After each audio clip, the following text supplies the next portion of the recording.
হযরত আব্দুল্লাহ বিন মুবারক রাহমাতুল্লাহ আলাইহি তিনি হজ করে জবরদস্ত মুহাদ্দিস, তিনি তার কথা না জানে পৃথিবীতে এমন কোন আলেম নাই।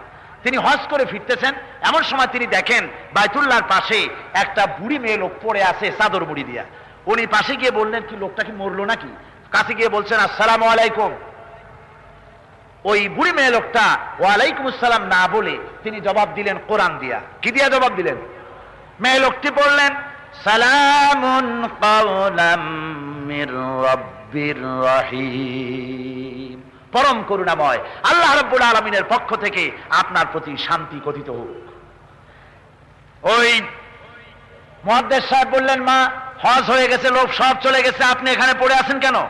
মেয়ে লোকটি কোরআনের আরেকটি আয়াত পাঠ করলেন।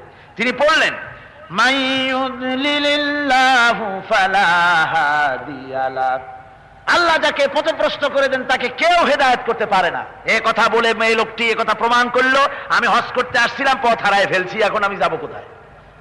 মুহাদ্দিস সাহেব তখন জিজ্ঞেস করলেন, মা পথ হারা অবস্থায় কয়দিন আছেন আপনি এখানে? মেয়ে লোকটি কোরআন পড়ে জবাব দিয়ে দিলেন সালাসা লায়ালিন সাবিয়া, এর অর্থ হলো 3 রাত পূর্ণ হয়ে গেছে। মুহাদ্দিস সাহেব জিজ্ঞেস করলেন, মা 3 রাত এখানে পড়ে আছেন, আপনার খাবারের পানের আপনি পানাহারের ব্যবস্থা করেন, কি ব্যবস্থা, কি খান আপনি? মেয়ে লোকটি কোরআন শরীফের আরেকটি আয়াত পাঠ করে তার জবাব দিলেন আল্লাযী হুয়া ইউতঈমুনি ওয়া ইয়াসকিন, ওই মহান আল্লাহ রাব্বুল আলামিন তিনি আমাকে পানাহারের বন্দোবস্ত করেন। মুহাদ্দিস সাহেব বললেন, মা আপনি আমার কাছে কিছু খাবার আছে, এর থেকে একটু খাইয়া নেন। মেয়ে লোকটি তখন কোরআন শরীফের আরেকটি আয়াত পাঠ করে জবাব দিলেন আল্লাযী হুয়া ইউতঈমুনি ওয়া ইয়াসকিন। মেয়ে লোকটি ওই প্রশ্নের জবাবে বললেন সুম্মা আতিম্মুস সিয়ামা ইলাল লাইল, তোমাদের রোজাকে তোমরা সন্ধ্যা পর্যন্ত পূর্ণ করো।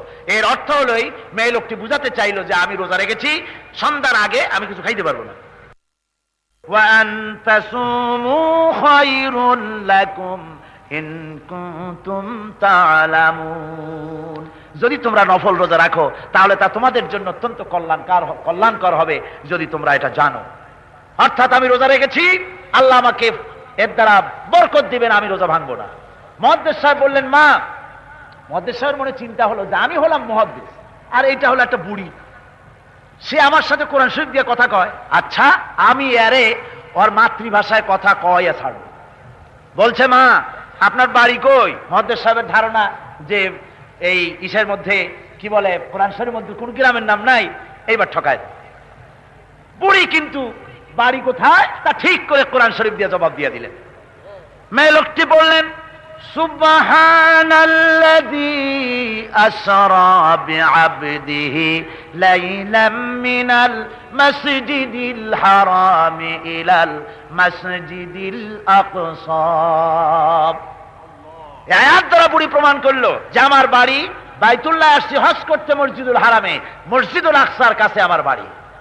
মুহাদ্দিস সাহেব মনে করলেন সুবহানাল্লাহ, এমন বিদুষী মহিলা ফালাই ফিরে গেলে আমার গুনাহ হবে। বললেন, মা আমার কাছে উট আছে, আপনি যদি রাজি হন উটের পিঠে উঠাইয়া আপনার বাড়ি আমি পৌঁছায় দিয়েছি, আপনি রাজি আছেন? মেয়ে লোকটি কোরআনের একটি আয়াত পাঠ করে সম্মতি জানালেন ওয়া ইন তাফআলু মিন খায়রিন ইয়ালামুহুল্লাহ। আয়াতের অর্থ হলো আপনি যদি কোনো ভালো কাজ করেন তাহলে নিশ্চয়ই আল্লাহ তা জানবেন এবং এই জন্য আল্লাহ আপনাকে পুরস্কৃত করবেন। আমার বন্ধুগণ, এবার মুহাদ্দিস সাহেব উট খাড়া করে দিয়েছেন, মেয়ে লোকটি উটের পৃষ্ঠে উঠতেছেন, মুহাদ্দিস সাহেব এইভাবে তাকায় আছেন। বুড়ি তখন আরেকটা আয়াত পাঠ করে শোনালেন কুল্লিল মুমিনিনা ইয়াগুদ্দু মিন আবসারিহিম। এর অর্থ হলো নবী মুমিন পুরুষদের বলে দেন তারা যেন তাদের চক্ষুকে পরনারী থেকে নিম্নগামী করে রাখে। বুড়ি এই আয়াত পড়ে বুঝাতে চাইলেন মুহাদ্দিস সাহেব, আমি বুড়ি মানুষ, উটের পৃষ্ঠে উঠতে গিয়ে না জানি বেসতর্ক হয়ে যেতে পারি, দয়া করে চক্ষুকে নিম্নগামী করেন। ভাইরা আমার, মুহাদ্দিস সাহেব লজ্জা পেলেন, উটের রশি ধরে টানতে টানতে চলে গেলেন। তারা যখন যেতে যেতে যেদিন তারা চলে গেলেন বাইতুল আকসার কাছে, যেদিন তারা পৌঁছে গেলেন একটা কাফেলার সঙ্গে দেখা হয়ে গেল। মুহাদ্দিস সাহেব তখন বলছেন, মা আপনার কি কোনো ছেলে পেলে আছে নাকি? মেয়ে লোকটি জবাব দিলেন কোরআন পড়িয়া, আল মালু ওয়াল বানুনা জিনাতুল হায়াতিদ দুনিয়া। মাল, ধনসম্পদ, সন্তান সন্ততি, এগুলি হলো দুনিয়ার সৌন্দর্য, আল্লাহর দান। এর থেকে আল্লাহ আমাকে বঞ্চিত করেন নাই। উনি আয়াতের দ্বারা প্রমাণ করলেন এ নিয়ামত আমার আছে। মুহাদ্দিস সাহেব আবার একটা চান্স নিলেন, দেখি এইবার ঠকানো যায় নাকি। মা ছেলে তো আছে বুঝলাম, কিন্তু ছেলেগুলোর নাম কি? মুহাদ্দিস সাহেবের ধারণা কোরআন শরীফে সলিমুদ্দি, বসিরুদ্দি, শান্টু, নন্টু, বল্টু এইসব নাম তো কোরআনে নাই। দেখে এইবার ঠকানো যায় নাকি, নাম কি ছেলেদের? বুড়ি তখন কোরআনের আয়াত পাঠ করে ছেলেদের নাম ঘোষণা করলেন, ইয়া ইয়াহইয়া খুদিল কিতাবা বিকুওয়া ওয়া কাল্লামাল্লাহু মূসা তাকলীমা ওয়াত্তাখাযাল্লাহু ইব্রাহিমা খলীলা।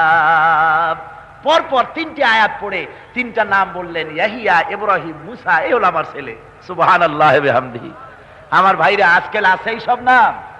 এখন নাম হয়েছে কি? বিদ্রোহী হোসেন, বিপুল খন্দকার, ঝঞ্ঝাটি বেগম, এইসব হলো আজকাল নতুন নতুন নাম শুরু হয়েছে। ইসলামী নাম ভালো লাগে না। আমার ভাইরা, হযরত মুহাদ্দিস আব্দুল্লাহ বিন মুবারক এই মেয়ে লোকটিকে নিয়ে যখন তার বাড়ি পৌঁছে গেলেন, মেয়ে লোকটি বাড়ি যখন পৌঁছলেন, তার ছেলে পেলেরা সব চলে এলো। ছেলেদেরকে রুমাল, তার গাঁঠের থেকে রূপার টাকা বের করে ছেলেদের দিয়ে, কিছু মুদ্রা ছেলেদের হাতে দিয়া এই বুড়ি কোরআন শরীফের একটা আয়াত পাঠ করে ছেলেদের নির্দেশ করলেন, ফাবআসু আহাদাকুম বিওয়ারিকিকুম হাদিহি ইলাল মাদিনা। আয়াতের অর্থ হলো, এই রৌপ্য মুদ্রা নিয়ে তোমাদের মধ্য থেকে কেউ বাজারে যাও আর উত্তম খাদ্য সামগ্রী খরিদ করে নিয়ে আসো। ছেলেরা বাজারে চলে গেল, ভালো ভালো খাবার এনে হাজির করে দিলেন।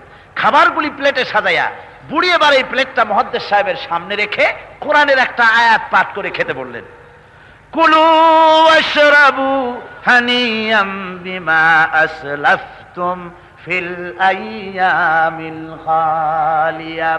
আয়াতের অর্থ হলো, বিগত দিনে তুমি আমার জন্য যে পরিশ্রম করেছো তার জন্য কিছু পানাহার গ্রহণ করো।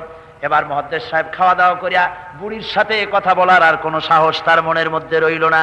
এবার মুহাদ্দিস সাহেব ছেলেদের জিজ্ঞেস করলেন, বাবারা তোমার মা কোরআন শরীফ দিয়ে এইভাবে কতদিন পর্যন্ত কথা বলতেছেন? এবার ছেলেরা বলছে, মুহাদ্দিস সাহেব আমার মা 1 বছর 2 বছর নয়, আমার মা সুদীর্ঘ 40 বছরের ভিতরে আল্লাহর কোরআন ছাড়া কোনো কথা বলে নাই। কোরআনে কারীমের উপরে কতখানি দখল থাকলে এভাবে কথা বলা যায়? জোরে কোন সুবহানাল্লাহ।